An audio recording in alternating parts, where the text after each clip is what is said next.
technology to it, but I think there's just some feel and play as well. And we want to make sure they get to play, where they just play free of mind. That's a term I may use quite a bit today, but that's kind of my goal, always offensively and defensively for our team, is to get each kid where they're playing free of mind, because I think that's where I get them at their best. Hey, Coach, welcome to Game Time. Today I have a great guest for you. Mark Kellogg, head coach of the women's basketball program at West Virginia University. He shares some great insights and tips for coaches looking to improve their skills. We get into perfect practice planning, balancing player goals and team goals, how to coach a defensive mentality, and so many other ways to fill your coaching toolbox. Let's get to the interview. Thanks to Coach Kellogg for sharing his time and his knowledge. One of the things that I wanted to talk to you most about is kind of the defensive mindset of the game. Depending on what metrics you look at, you guys were top 5, top 10 in the country last year. You held Caitlin Clark in Iowa in the tournament to their second lowest point production of the season. Is there anything that you kind of coach to keep that mentality of defense first, or to, hone in on your philosophies? Yeah, I think some of it is, our personnel dictated a little bit of what we needed to do a year ago. But I think the overarching theme for our programs at really all of our stops here over the last several years has really been trying to make teams uncomfortable. If we can get steals, turnovers, create possessions based on what we do defensively, then I think that's when we're at our best. We built this really honestly many, many years ago, and we weren't overly athletic and didn't have, the depth that we like to have now to be able to play a little bit faster and press and change up the defenses. And so it's really evolved. We really teach it every year and kind of tell the team, like, this will take on a life of its own, however we want it to look like. And that a lot of times is based on personnel. But I think that's the beauty of it also, is that it doesn't have to be the same, and we can mix and match. And if we want to slow you down, we can do that. If we want to speed you up and trap you and try to turn you over, typically we've had the capability of doing so. But again, the personnel really dictated it a year ago. We were a little bit better defensively than we were offensively last year. That's something we've tried to maybe fix in the offseason a little bit, but we needed to hang our hat on the defensive end. And I was proud of our effort the entire season. Well, it definitely led to offensive opportunities as well. You guys were tops in the country as well for transition offense. So how much of the practice time is spent in kind of transition from offense to defense and defense to offense? Yeah, probably not as much as you would think, but it's something we do. I mean, if you're going to turn people over, then we really want to work on converting those turnovers into points. So that's a term we use all the time, is convert those turnovers, make sure, it's points. Can we get on a 7-0, 9-0 run, just over a quick period of time where we get the momentum, the opposing team's calling timeout. And if we're already up 5, 6, 7, and then we go on one of those 8-0, 9-0 runs, now you're up 16 and you got a double figure lead, and you start to feel pretty good about where you are. But a lot we do. I mean, we work on the 2-on-1 situations. I'm sure everybody works on 3-on-2s, that type of stuff. But it's really just, man, if there's a turnover, can we convert it to points? Because there a turnover, can we convert it to points? And just building that mindset with our players. So it sounds like, based on personnel, you're pretty adaptable to what you want to run, and the importance that you put on offense versus defense and that kind of stuff. Would you say adaptability is one of the most important aspects of you and your team? Yeah, I think really with any coach, you have to be able to adapt to, when personnel changes, you better be able to adapt to it depending on the level, and in college, of course, we can recruit to it a little bit. If you're at some of the high school, levels or junior high levels, you're probably just, here's your kind of your group that comes through your program, for the year. And so you better be able to adapt and find a system. And so that's really, again, like what we felt like we had was, if we have the personnel, we want to kind of really pressure you and get after you. If we don't quite have that personnel, then maybe it's to take time off of the clock. For us, there's a shot clock, and so there was early on in my career, it was, man, we just want the offense to start their offensive possession under 20 seconds, 18 seconds or less on a shot clock. And we thought we could defend them from 18 to, let's say that everybody shoots it with 5 seconds at the latest, that's only 13 seconds in the half court. And we weren't very big. We didn't have much depth, way back then. And so we really were just trying to slow down people as much as we could. And then, over time, like I said, better depth, better athletes, like, oh, okay, like let's come at them now a little bit and let's see what this looks like. So I'm assuming this year the expectations are pretty high. You have your two top scorers back from last year. Over 70% of your scoring from last year is back. We've already talked about defense. How do you manage those kind of expectations, or how are you thinking of doing it throughout the year? Because there's obviously going to be some lows and nothing's going to go perfectly. Yeah, no, yeah, and those are great questions. And we're actually about to kind of have our team retreat this weekend to talk through a lot of that, which we really haven't addressed up to date. Haven't certainly felt like the need that we needed to do that throughout the summer or even the fall. It was just let them, go through their normal process. But yes, when we got here a year ago, I was the third coach in 3 years. And I wouldn't say there weren't high expectations, but I think there was a lot of unknown about the program and what it would be like. And fortunately, we have some obviously fantastic players and talent that bought into kind of what the coaching staff was, trying to implement. And they did that really quick. And I thought the players really just kind of bought into each other as well. I mean, we had a low maintenance group in such a good way that there really just weren't really any off the court issues, and the group just bought in. And so those expectations will change. There may be some of the preseason rankings and things like that start to come out, and we may see our name in there. Which it wasn't a year ago at this time. As the year went, we certainly had some of those, those opportunities to be ranked and play in some big games. But I think if you're a competitor and you're a coach, isn't that what you want? Like, this is what you dream of, is those types of situations. And then, we'll have to learn how to manage that a little bit on a different scale. Yeah, that's definitely what you want. It's the better end of the spectrum. That's for sure. Yeah, no doubt about it, right? You work really hard for it, but it's so hard to get there. And then I always think it's harder to stay at the top. It's really, really hard to get there. And not by any means that we're at the top, but when you get to that level, it's really hard to get there. You get ranked in the top 25. And I think it's just so much harder to stay there once you get there. Yeah, I would think, especially with the transfer portal being so active now, it must be harder to kind of keep that chemistry together and build year upon year with, a lot of teams are changing players left and right. It's tough to keep a continuity there. Yeah, I think it is. The transfer portal really didn't hurt us too much a year ago. We only lost one kid that went to play at a different school in a non-Power 5, but was a really good kid. And then I think you just really try to continue to build character. So, I think a lot of people throw out the word culture a lot and what's your culture like. And I think character a lot of times dictates culture.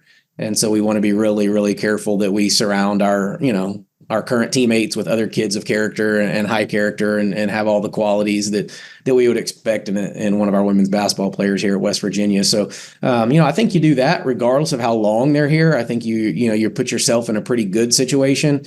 But yeah, we need to find some freshmen. We didn't have a single freshman on our roster a year ago.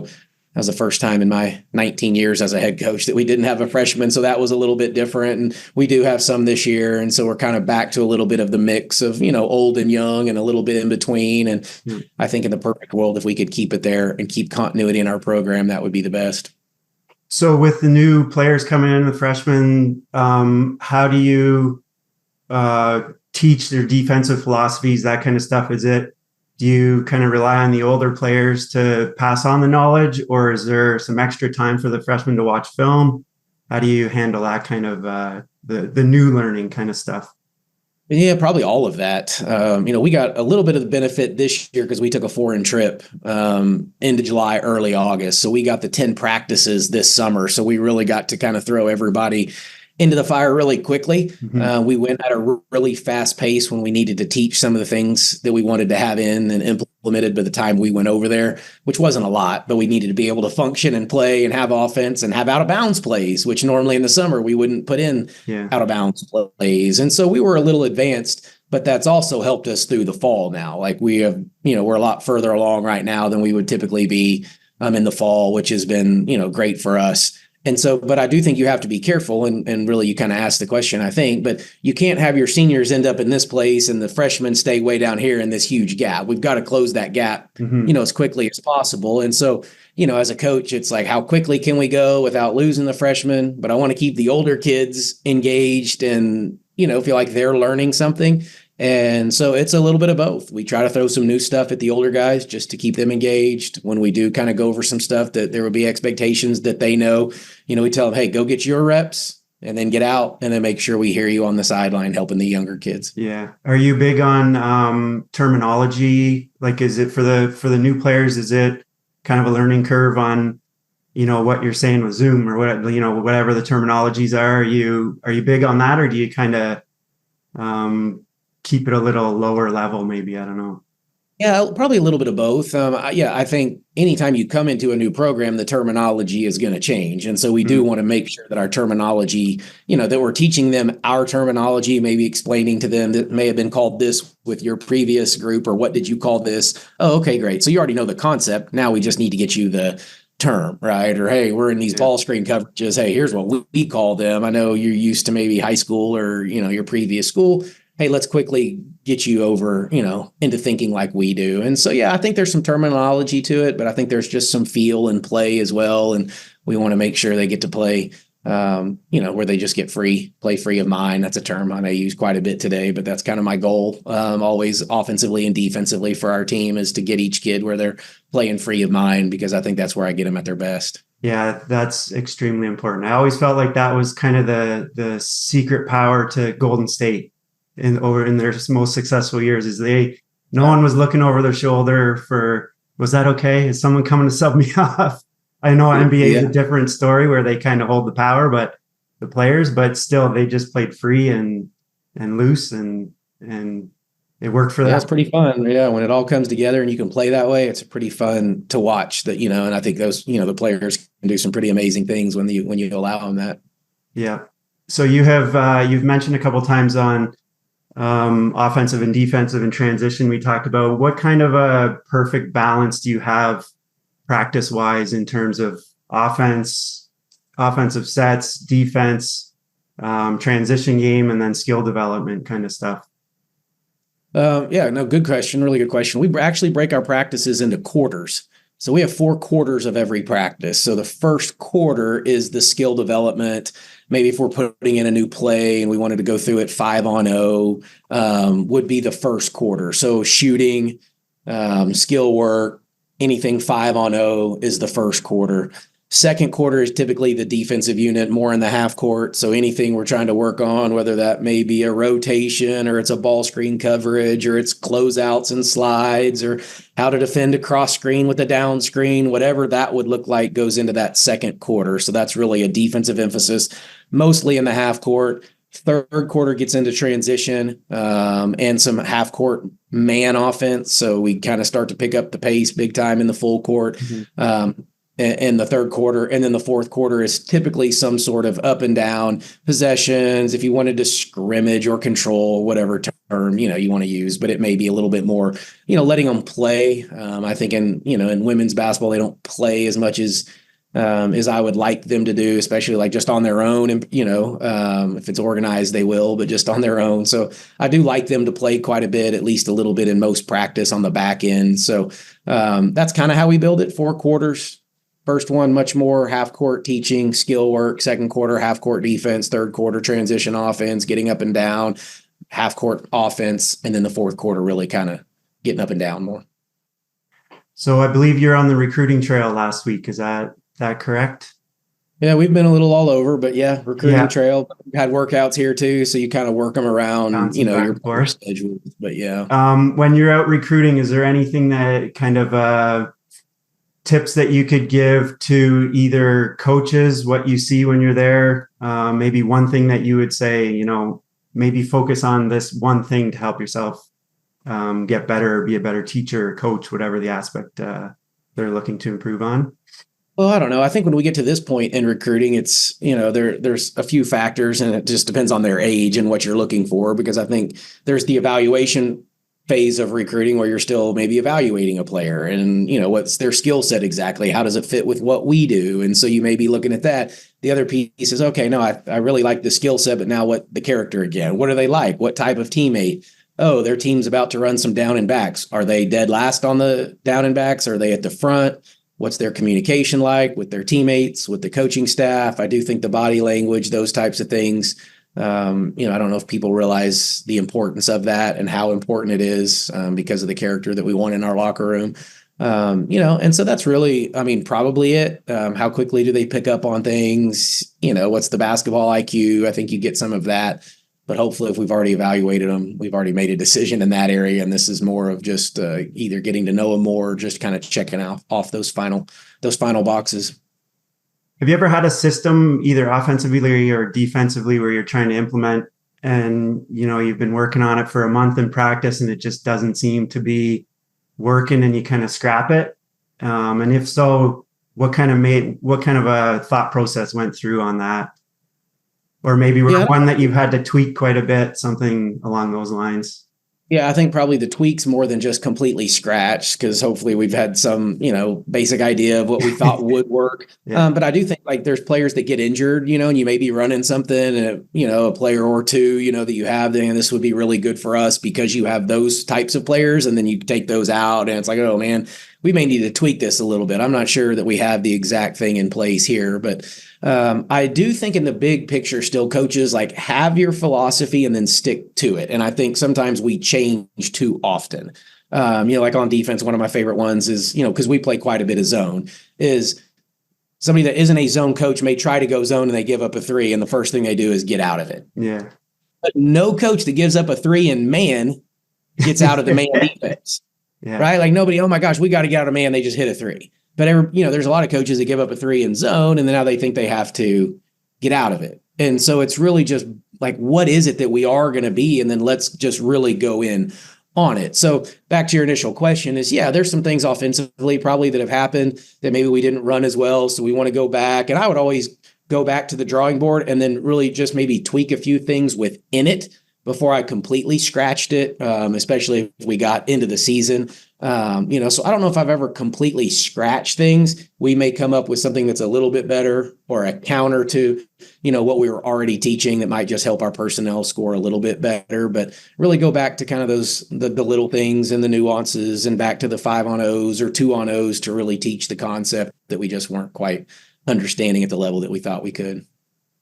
So I'll preface this question with the fact that it drives me crazy that if you try to look up women's stats, they just are not as prevalent as the men's side.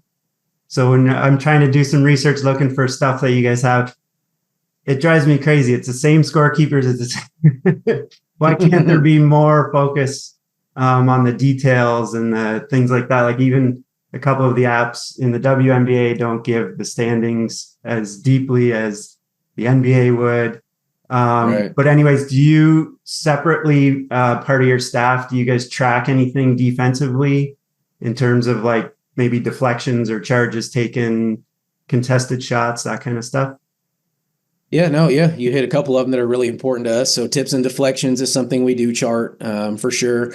Charges, offensively, screen assists is something that we chart. We even have a board in our film room where we give them little stickers on there for screen assists. I think those are pretty important.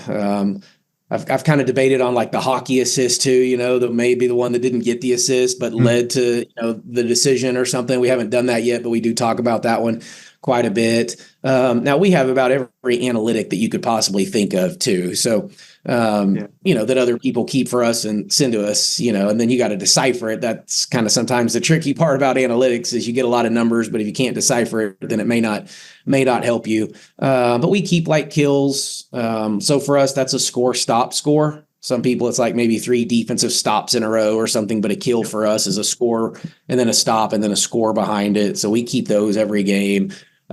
We actually keep passes. So the amount of passes we make per possession. Okay. And then we're interested to see, how many reversals is that along with the passes, and then what's the result of the passes. And, sometimes it's interesting and you would think, the more we pass it, the more we break them down. There's other times like, no, that wasn't the case. We turned it over. And so you're like, quit passing it, maybe so much because we're turning it over. But it is interesting to just kind of see, ballpark where we at. Are we moving the basketball? We do want to be a high assist team. We didn't assist it at the rate that we would like to a year ago. So that's been a point of emphasis for us. So that's, something we started keeping to just to maybe push the button a little bit. We keep block out percentage. So that's kind of one that we go back after every game and we chart. Did you block out? Did you not? If I'm a point guard and, defensively and my point guard's not crashing, if you check, then we count that. Okay. Like you didn't have to actually physically go block out. So as long as there's a check, you're going to get credit for the block out percentage.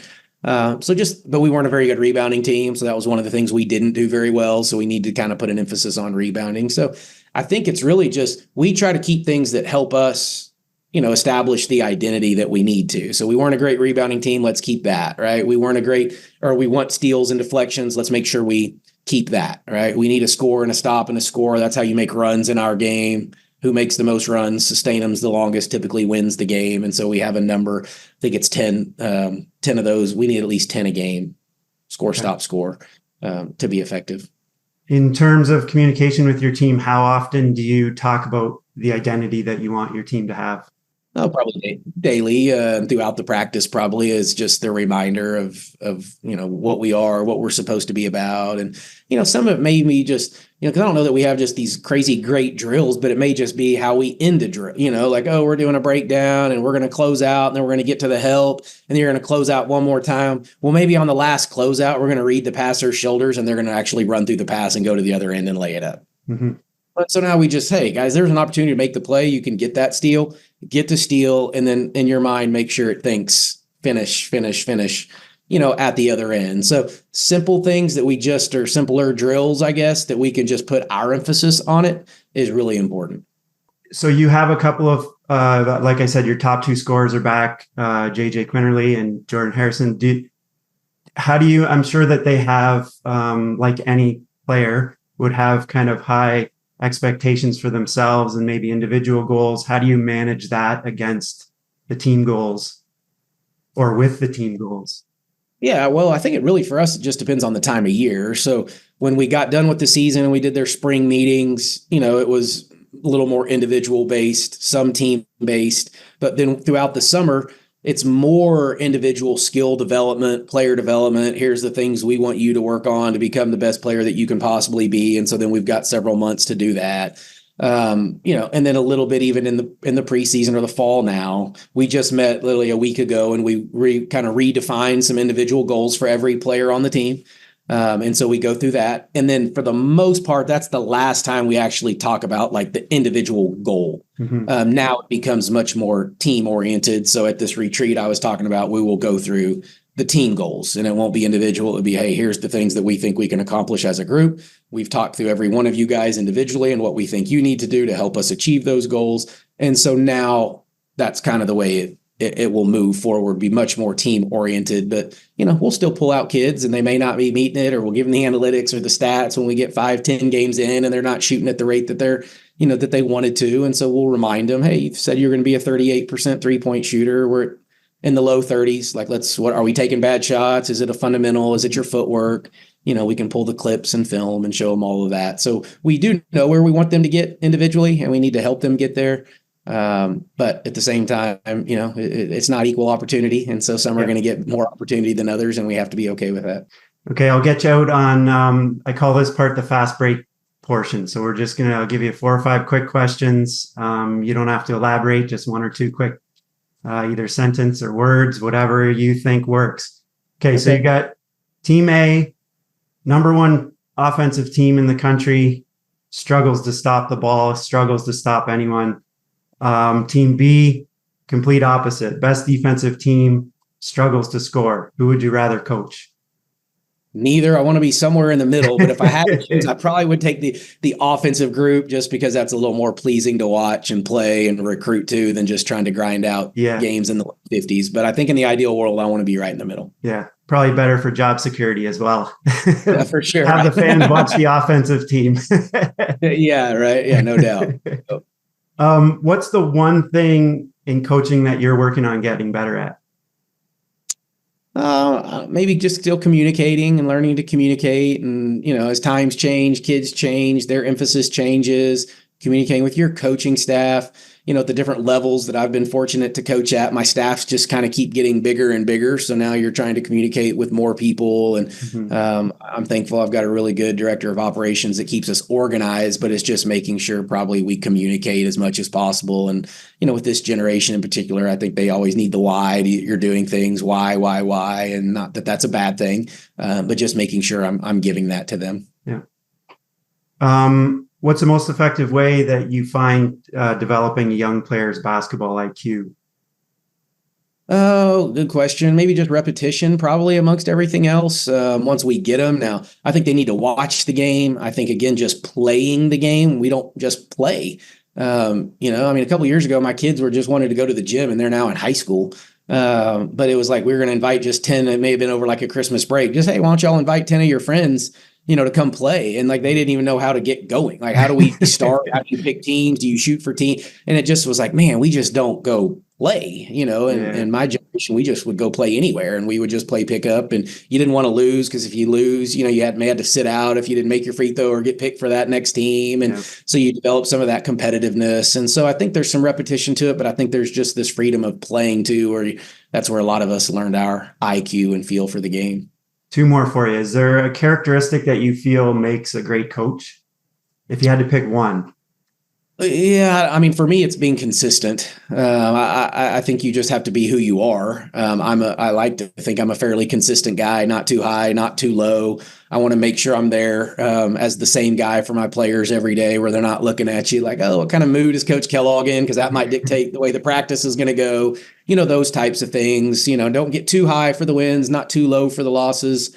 Now, it may not be straight consistent on some of those. That may deviate just a little bit after a win or a loss, but hopefully not too much. But consistency for me is one of the main things in leadership that I think is the most important. So this is year 2 in Morgantown. I'm sure you have an answer for this, even though you haven't been there a lot of years. If I'm coming to Morgantown for a weekend, obviously watching a women's Mountaineers game is on the list, but give me one restaurant and one sight to see. The sight to see, I would go to Cooper's Rock, which is about 10 minutes outside of actual Morgantown, past Cheat Lake. And it's just a lookout point that you just don't expect to see. You're just kind of driving down the interstate, and you exit about 2 or 3 miles, and then literally walk out about 100 yards. And then it's like, holy cow, here's West Virginia at its just most beautiful element. So it's literally about 10 minutes outside of town. So it's just absolutely gorgeous and stunning when you get up there. And this time of year with the leaves changing is even, it's the prettiest here over the next few weeks.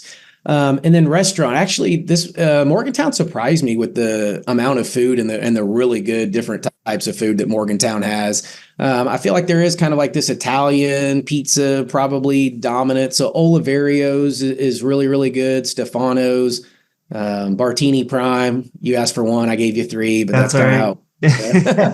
But there's quite a few. There's some really, really good places here in town to go eat. Nice. Well, thank you very much for your time. I'll get you out on that. I know you've got practices starting up tomorrow, so thank you very much for your time, Coach. I love the your thought process on how to develop and all that. It's going to be fun to watch your team this year, and I look forward to seeing you guys in the rankings when the season opens up. Yeah, well, I appreciate your time and for just getting the word out there and always talking basketball and teaching, and hopefully people learning. I think we're always should be in that process. When education stops, I think then we're probably done right learning. For any of us that have been in it or you're younger, just stay the course and keep learning and keep educating yourself and trying to get better, and hopefully hit home with somebody today. But thank you for what you're doing and spreading the messages about basketball and coaching. And hopefully we have another really good year. We are excited about our group. And if you ever need anything from me, please let me know. Sure. Sounds good. Maybe we can talk at the end of the season about your offensive prowess and transition and how you teach that too. Because I mean, we talk defense, but your team also ranks pretty high in offense as well. So yeah, no, we can do that for sure. Yeah, let me know. Okay. Thanks a lot, Coach. Thank you. Have a great day.